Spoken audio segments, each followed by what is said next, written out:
కార్యక్రమానికి స్వాగతం. నేను మీ లక్ష్మణరావు. దేవాదాయ శాఖ అవినీతి అక్రమాల పరంపర కొనసాగుతూనే ఉంది, కంటిన్యూగా కొనసాగిస్తూనే ఉంది. దీనికి అనేక కుటుంబాలు బలవుతున్నప్పటికీ కూడా పేద కుటుంబాలు, లంచాలు ఇవ్వలేనటువంటి స్తోమత లేనటువంటి వ్యక్తులు ఏ రకంగా ఈ దేవాదాయ వ్యవస్థకి బలైపోతున్నారు అని చెప్పేటటువంటి ప్రధాన ఉదాహరణగా గల ఒక విషయం గురించి ఈరోజు చర్చిద్దాం. కర్నూలు జిల్లా ఆళ్లగడ్డ మండలంలో అహోబిల దేవస్థానం ఉంది. లక్ష్మీ నరసింహస్వామి దేవస్థానం అంటారు, దాన్నే అహోబిల మఠం అని కూడా అంటారు. గతంలో మన కొన్ని కార్యక్రమాలు మనం చేసాం. ఈ మఠం దేవస్థానం తరఫున ఉన్న వాళ్ళందరూ కూడా మఠానికి చెందిన వ్యక్తులే. ఈ దేవస్థానం మాదే అని అహోబిల మఠం లక్ష్మీ నరసింహస్వామి దేవస్థానాన్ని తన అధీనంలోకి తీసుకోవడానికి ప్రయత్నం చేస్తోంది. ఈ ప్రయత్నాలను మేము తిప్పి కొడతాం అని కార్యనిర్వహణాధికారి గంచి మల్లికార్జున ప్రసాద్, అంతేకాకుండా గతంలో కార్యనిర్వహణాధికారులుగా పనిచేసినటువంటి కొంతమంది వ్యక్తులు వారి వాదనను వాళ్ళు వినిపిస్తూ లక్ష్మీ నరసింహస్వామి దేవస్థానానికి మఠానికి అసలు సంబంధం లేదు, మఠం మఠమే, దేవస్థానం దేవస్థానమే, మఠం పరిపాలన వేరు, దేవస్థానం పరిపాలన వేరు అని అనేక విచిత్రమైనటువంటి వాదనలు అటు లక్ష్మీ నరసింహస్వామి మఠం, అహోబిల మఠం, లక్ష్మీ నరసింహస్వామి దేవస్థానం మొత్తం ట్రయాంగిల్గా వాదనలు వినిపిస్తున్న ఈ సందర్భంలో మరి కార్యనిర్వహణాధికారి లేరా అంటే లక్ష్మీ నరసింహస్వామి దేవస్థానానికి కార్యనిర్వహణాధికారిగా దేవాదాయ శాఖకు సంబంధించినటువంటి అధికారులు పనిచేస్తుంటారు. వీరు మఠం పరిపాలనకు లోబడి చేయరు, కానీ మఠాధిపతి పరిపాలన మఠంలో కొనసాగుతోంది అని అనడానికి వీళ్ళు అంగీకరిస్తూ ఉంటారు అని అనడానికి అనేక ఆధారాలు ఉన్నాయి. ఇటు మఠం అటు దేవస్థానం ఆధిపత్య ధోరణి ప్రదర్శిస్తూ ఎవరి ఆధిపత్యాన్ని వారు నిలుపుకోవడానికి ప్రయత్నిస్తున్న ఈ సందర్భంలో ఒక కుటుంబం అహోబిల దేవస్థానాన్ని నమ్ముకున్నటువంటి డి చెన్నయ్య అనే వ్యక్తి కుటుంబం ఏ రకంగా ఈ దేవాదాయ శాఖ మఠం ఇరుసు చక్రాల మధ్య పడి నలిగిపోయి అలమటించిపోతుంది అన్న విషయం గురించి ఒకసారి పరిశీలిస్తే మనకి చాలా హృదయ విదారకంగా అనిపిస్తుంది. కేవలం పేద కుటుంబం కాబట్టి, లంచాలు ఇచ్చుకునే పరిస్థితి లేదు కాబట్టి ఈ రకమైన పరిస్థితి మాకు దాపురించింది. పేదరికమే మమ్మల్ని ఇబ్బంది పెడుతోంది. దేవాదాయ శాఖ అధికారులు వాళ్ళు అడిగినటువంటి లంచాలు మేము ఇవ్వకపోవడం వల్ల మా కుటుంబం ఈవేళ రోడ్డును పడింది, తిండి తినడానికి లేక మేము అలమటిస్తున్నాము అని పేర్కొంటున్న బాల చెన్నయ్య అనే ఒక వ్యక్తికి సంబంధించిన కథనం ఈరోజు మనం చూద్దాం. లక్ష్మీ నరసింహస్వామి దేవస్థానం అహోబిల గ్రామంలో ఉన్నది, ఆళ్లగడ్డ మండలంలో. చెన్నయ్య అని అటెండర్గా సుమారుగా 3 దశాబ్దాల పై కాలంగా ఆ దేవస్థానంలో పనిచేశారు.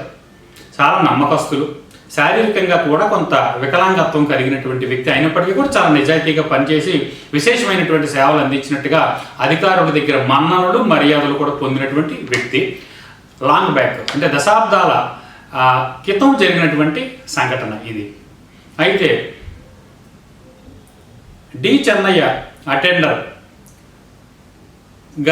రిటైర్ అయ్యే టైంలో సుమారుగా 5-6 సంవత్సరాలకి ముందుగా వికలాంగత్వం ఉండడం వల్ల మరి పనులు చేయలేకపోతున్నాడు వృద్ధాప్యం వల్ల అని భావించిన అధికారులు మరి దీనికి ఏ రకంగా ఒక రెమెడీగా ఈ డి చెన్నయ్యకి బాల చెన్నయ్య అని ఒక కొడుకు ఉన్నాడు, అతనిని నీ బదులుగా ఉద్యోగం చేయించు, మేము నీకు జీతం ఇస్తాం, అతనికి కూడా మేము జీతం అలాట్ చేస్తాం అని పేర్కొంటూ చెన్నయ్య బాల చెన్నయ్య అనే ఇద్దరు వ్యక్తుల చేత కూడా సుమారుగా 6 సంవత్సరాలు కంటిన్యూగా పని చేయించుకుని రిటైర్మెంట్ టైంలో డి చెన్నయ్యను రిటైర్ చేయవలసి ఉండగా గతంలో పనిచేసిన రామానుజన్ అనేటటువంటి వ్యక్తి సుమారుగా ఈ దేవస్థానంలో వారి తండ్రి గారు రామానుజన్ 49 సంవత్సరాల పాటు వాళ్ళే మేనేజర్లుగా పనిచేశారు. దేవస్థానం మొత్తం వారి చేతిలో నల్లికి కుంగి కృషించిపోయి దివాళా స్థితికి చేరుకున్నటువంటి పరిస్థితులు దాపరించాయని చెప్పి అనేక మంది దేవాదాయ కమిషనర్ పాటు మఠాధిపతికి కూడా ఫిర్యాదులు చేశారు. వారి కబంధ హస్తాల నుంచి బయటపడ్డ ఈ లక్ష్మీనరసింహస్వామి దేవస్థానంలో రామానుజన్ను తొలగించాక ఈ రామానుజన్ను తొలగించడం కోసం కూడా ఆలయదర్శిని పత్రికలో అనేక కథనాలు ప్రచురించి ఉన్న వాస్తవాలను వెలికి తీసి అనేక రకాలుగా ఒక రకంగా యుద్ధమే చేశాం. దాన్ని అనుసరించి రామానుజన్ని ఇక్కడి నుంచి తొలగించారు. తదుపరి వచ్చినటువంటి కార్యనిర్వహణాధికారులు కూడా పరిపాలన సరిగా చేసినటువంటి దాఖలాలు నేటికి లేవు. ఈ పరిస్థితుల్లో ఈ రామానుజన్ అనేటటువంటి వ్యక్తి పరిపాలనలో ఉండగా ఈ చెన్నయ్య బాల చెన్నయ్య అనేటటువంటి ఇద్దరి చేత కూడా దేవస్థానంలో పని చేయించుకున్నారు. ఒకరు అధికారికంగా ఒకరు అనధికారికంగా కూడా ఇక్కడ విధులు నిర్వర్తిస్తూ వచ్చారు. కానీ చాలా చక్కగా పనిచేశారు. ఈ లోపల వారి నెత్తి మీద చెన్నయ్య రిటైర్మెంట్ పిడుగు పడింది. యాక్చువల్గా 60 సంవత్సరాల కాలానికి రిటైర్మెంట్ తీసుకోవాల్సి ఉండగా ఉద్యోగుల్ని రిటైర్ చేయవలసి ఉండగా ఈ దేవస్థానంలో అలసత్వం చెందినటువంటి కార్యనిర్వహణ వ్యవస్థ రికార్డు పారేయడంతో డి చెన్నయ్య అనేటటువంటి వ్యక్తి అటెండర్ రికార్డు ఎక్కడో పారేశారు. సర్వీస్ రిజిస్టర్ లేదు. అందువల్ల అతను 60 సంవత్సరాలకు రిటైర్ చేయడం కుదరలేదు. మరొక 3 సంవత్సరాల పాటు ఎక్కువగా పనిచేయించుకున్నారు. 63 సంవత్సరాలు వచ్చినటువంటి ప్రాంతంలో ఆ టైంలో నరసయ్యని ఒక కార్యనిర్వహణాధికారి పనిచేశారు.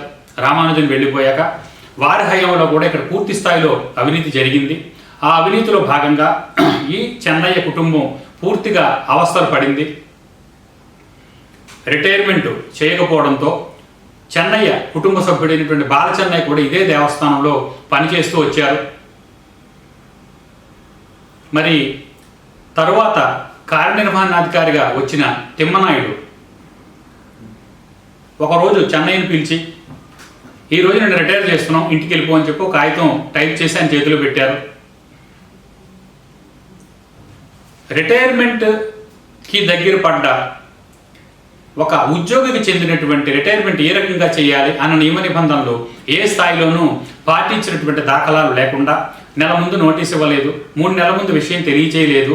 తిమ్మనాయుడు అనే కార్యనిర్వహణాధికారి పూర్తి అశ్రద్ధతో విధి విధానాలు పాటించకుండా చట్టవిరుద్ధంగా ప్రవర్తిస్తూ చెన్నయ్యని ఉన్న పడంగా 12 గంటల టైం కూడా ఇవ్వకుండా ఉదయం డ్యూటీకి రాగానే ఈరోజు నేను రిటైర్ చేస్తూ నువ్వు చేయక్కర్లేదు వెళ్ళిపో అని చెప్పి ఇంటికి పంపేస్తూ అతని కొడుకు అయినటువంటి బాల చెన్నయ్యని కూడా నువ్వు కూడా డ్యూటీలోకి రావద్దని చెప్పేసి ఇమ్మీడియట్గా ఉద్యోగం నుంచి తీసేశారు. మరి రెక్కాడితే కానీ డొక్కాడని ఈ చెన్నయ్య కుటుంబం ఆ రోజు నుంచి రోడ్డు మీద పడిపోయింది. మరి ఇక్కడ సమస్య ఏంటంటే చెన్నయ్యకి బదులుగా బాల చెన్నయ్య డ్యూటీ చేసేటప్పుడు 6 సంవత్సరాల పాటు అతన్ని చేత పని చేయించుకున్నటువంటి దేవాదాయ శాఖ అధికారులు అతని చేత ఒక ప్రమాణ పత్రం కూడా తీసుకున్నారు. ఇది అహోబిల మఠ పరంపరాధీన లక్ష్మీనరసింహస్వామి దేవస్థానం అహోబిల మఠాధిపతి. ఈ మఠం తరఫున నేను దేవస్థానంలో పనిచేయడానికి సంసిద్ధంగా ఉన్నాను. శ్రీ అహోబిల మఠ పరంపరాధీన లక్ష్మీనరసింహస్వామి దేవస్థానం మరియు అహోబిల మఠ పీఠాధిపతులు హెచ్హెచ్ రంగనాథ యతీంద్ర మహాదేశికన్ గారి దివ్య సముఖమునకు డి చెన్నయ్య సనాఫ్ బాల చెన్నయ్య అయిన నేను లక్ష్మీనరసింహస్వామి దేవస్థానం నందు అటెండర్గా పనిచేయుచున్నాను. నేను మఠం మరియు దేవస్థానం ఆచార వ్యవహారాలకు అనుగుణంగా నా వృత్తిని నిర్వర్తిస్తానని, విధి నిర్వహణలో ఎటువంటి తప్పులకు పాల్పడనని లక్ష్మీనరసింహస్వామి మరియు నవనారసింహస్వామిగా నేను ప్రమాణం చేస్తున్నాను. నేను ఎటువంటి అవకతవకలు పాల్పడినా నాపై క్రమశిక్షణ తీసుకుంటూ నేనే బాధ్యుడిని అవుతానని చెప్పి 24/1/2014 సంవత్సరంలో డి బాల చెన్నయ్య చేత ప్రమాణ పత్రం తీసుకున్నటువంటి మఠాధిపతి అతనికి ఒక నియామక పత్రం కూడా ఇచ్చారు. ఈ రోజు నుంచి నువ్వు మఠంలో ఒక ఉద్యోగిగా ఉండు అని మఠాధిపతి ఇచ్చినటువంటి పత్రం మీద సుమారుగా 6 సంవత్సరాల పాటు 2014 సంవత్సరం నుంచి సుమారుగా ఒక 5-6 సంవత్సరాల పాటు ఇతను పరిపాలన చేశారు, ఉద్యోగంలో కొనసాగారు, విధులు చక్కగా నిర్వర్తించారు. కానీ ఎప్పుడైతే తిమ్మనాయుడు వీరిద్దరిని ఉద్యోగం నుంచి తీసేశారో ఆ రోజు తిమ్మనాయుడు వీరికి చెప్తున్న విషయం ఏంటంటే, మఠాధిపతి పెత్తనం లేకపోతే మఠాధిపతి ఇచ్చినటువంటి నియామక పత్రం దేవస్థానానికి చెల్లదు, అందువల్ల నేను ఉద్యోగం నుంచి తీసేస్తున్నామని కొడుకుని ఈ రోజే రిటైర్ చేస్తామని తండ్రిని రిటైర్ చేశారు. అంతేకాకుండా చెన్నయ్య 3 సంవత్సరాల తర్వాత రిటైర్ కావడంతో నీ రిటైర్మెంట్ బెనిఫిట్స్ ఇంకా నీకు రావు, నువ్వు 3 సంవత్సరాలు అధికంగా జీతం తీసుకున్నావు అని పేర్కొంటూ చట్టవిరుద్ధంగా అన్యాయంగా వారికి రావాల్సిన రిటైర్మెంట్ బెనిఫిట్స్ కూడా ఆపేసి వారికి అందకుండా చేసి వారి కుటుంబాన్ని నానా అగచాట్లు పెట్టి నానా వస్తువులు పెట్టారు. తిరిగి ఆ కుటుంబం మమ్మల్ని ఆశ్రయించడంతో పత్రికలో కథనాలు పుంకాలుగా వెలువరించి దీని మీద అప్పటి కమిషనర్తో కూడా మాట్లాడి తగు చర్యలకు తీసుకోమని కోరిన మీదట ఈ కథనాలు చదివి అప్పటి కమిషనర్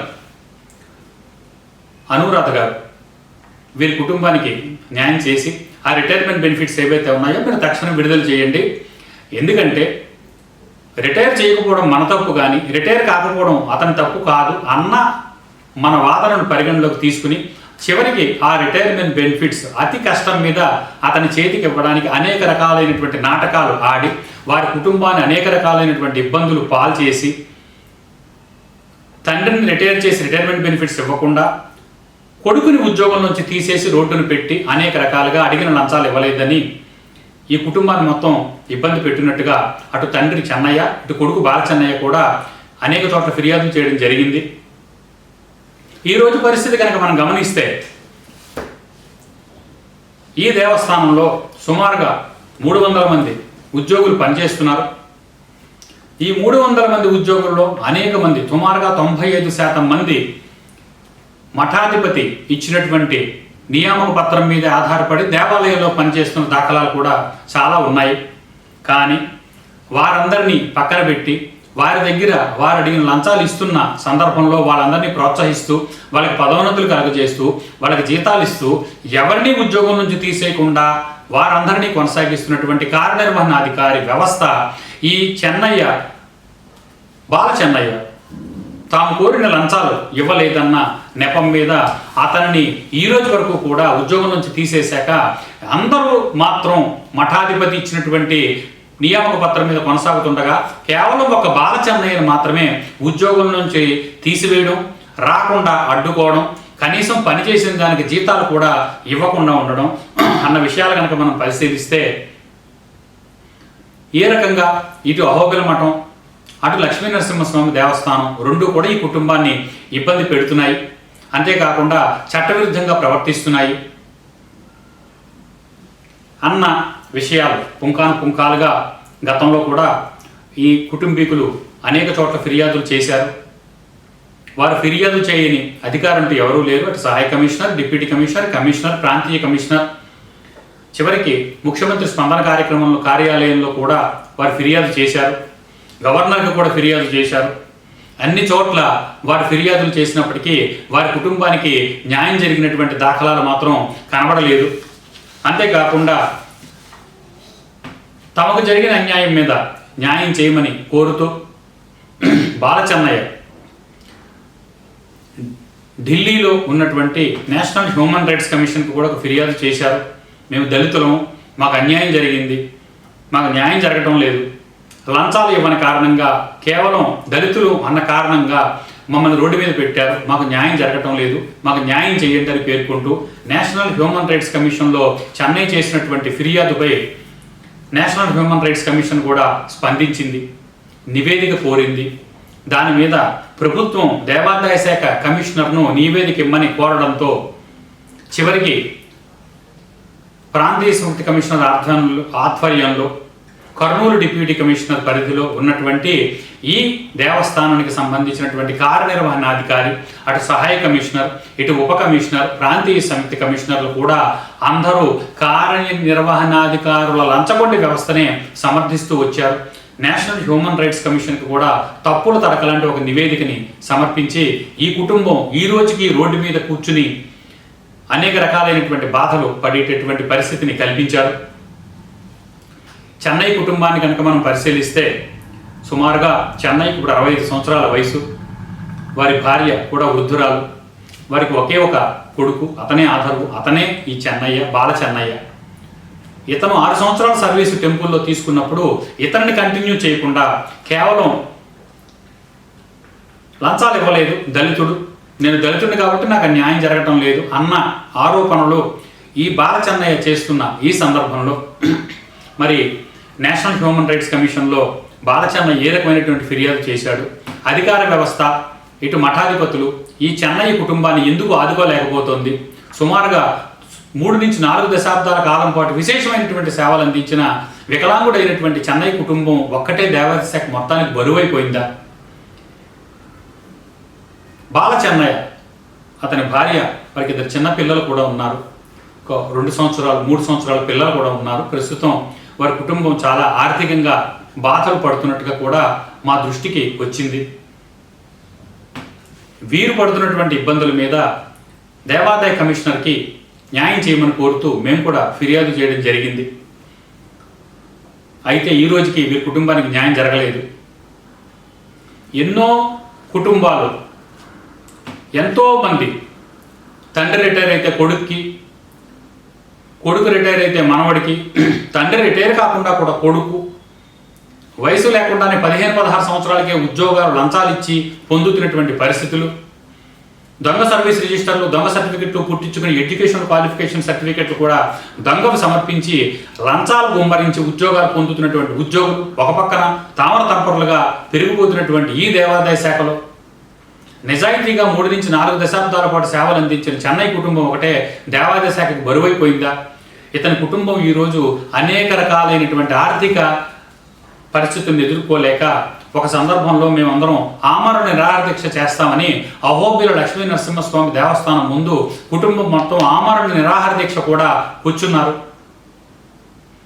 ఆ సందర్భంలో పోలీస్ పర్మిషన్ లేదన్న నెపం మీద వారిని అడ్డుకున్న లా అండ్ ఆర్డర్ మరియు అప్పటి కార్యనిర్వహణాధికారిగా ఉన్నటువంటి వ్యక్తి కూడా మీ కుటుంబానికి న్యాయం చేస్తాం, మీకు మళ్ళీ ఉద్యోగం ఇప్పించే ప్రయత్నం చేస్తాం, మీరు విరమించుకోమని వారి ఆమరణ నిరాహార దీక్షను కూడా విరమింపజేసినప్పటికీ కూడా ఈ రోజుకి వారి కుటుంబానికి న్యాయం జరగలేదు.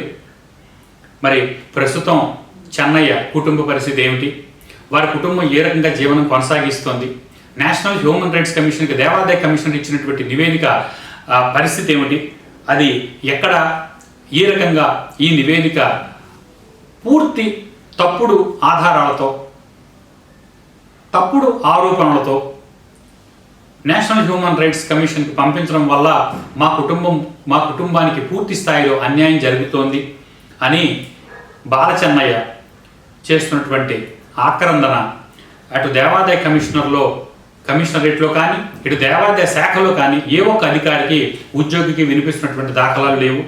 తెల్లారు లేస్తే లక్ష్మీ నరసింహస్వామి దేవస్థానం అహోబిలంలో 300 మంది ఉద్యోగులు పనిచేస్తూ జీతాలు తీసుకుంటున్నారు. అందులో సుమారుగా 95% మందికి కమిషనర్ నియామక పత్రాలు లేవు. కేవలం మఠాధిపతి ఇచ్చిన నియామక పత్రాలే ఉన్నాయి. ఇంతకు ముందు కూడా మనం మాట్లాడుకున్నాం. అదే పరంపరలో చెన్నైకి కూడా మఠాధిపతి ఉద్యోగం ఇవ్వడం జరిగింది. 2 సార్లు నియామక పత్రాలు ఇచ్చారు.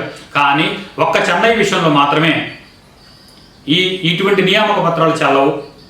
మిగిలిన వారందరికీ కూడా దేవాదాయ కమిషన్ ఇచ్చినటువంటి పత్రాలు చెల్లుతాయి అని ప్రకటిస్తూ కార్యనిర్వహణాధికారి వ్యవస్థ చేస్తున్నటువంటి ఈ అవినీతి అక్రమాలపైన నేషనల్ హ్యూమన్ రైట్స్ కమిషన్ ఎటువంటి నివేదిక కోరింది, వీళ్ళు ఎటువంటి నివేదిక ఇచ్చారు, ప్రస్తుతం చెన్నై కుటుంబం పరిస్థితి ఏమిటి, అంతేకాకుండా ఈ లక్ష్మీ నరసింహస్వామి దేవస్థానంలో రికార్డుల గల్లంతు, ఎన్ని రకాలుగా రికార్డుల గల్లంతు జరుగుతోంది, అనేక రికార్డులు మాయమైనట్టుగా కూడా ఆడిటర్లు కూడా చెప్తున్నారు.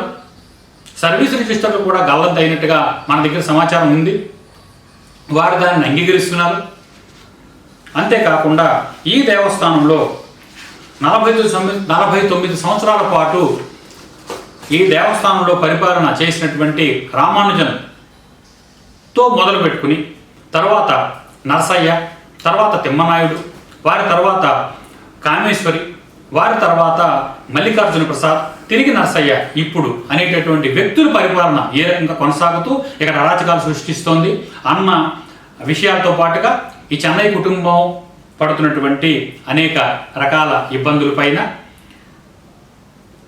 ఎటువంటి చట్టవిరుద్ధమైనటువంటి పత్రాలు వీరు చూపిస్తూ చెన్నైకి నియామకం ఇవ్వాల్సిన అవసరం లేదు, బాల చెన్నైకి అని వారు నిర్ద్వందంగా తోసిపుచ్చుతున్నారు అన్న అన్ని విషయాలపైన ఈ కార్యక్రమానికి సంబంధించినటువంటి రెండో భాగంలో మనం మొత్తం విషయాలు మనం చూడొచ్చు. అంతేకాకుండా మనం గతంలో ఈ కార్యక్రమానికి సంబంధించి ఒక లీడు మనం ఆల్రెడీ ప్రచురించాం. ఈ రకంగా అహోబిల మఠం ఎడ్డమంది, మరి నరసింహుడి శటం తెడ్డమంది, నడ్డి విరిగిన చెన్నై కుటుంబం ఏ రకాలైన ఇబ్బందులు పడుతోంది అన్న అన్ని విషయాలపైన ఈ కార్యక్రమానికి సంబంధించి రెండో భాగంలో మరిన్ని వివరాలు మనం చూద్దాం.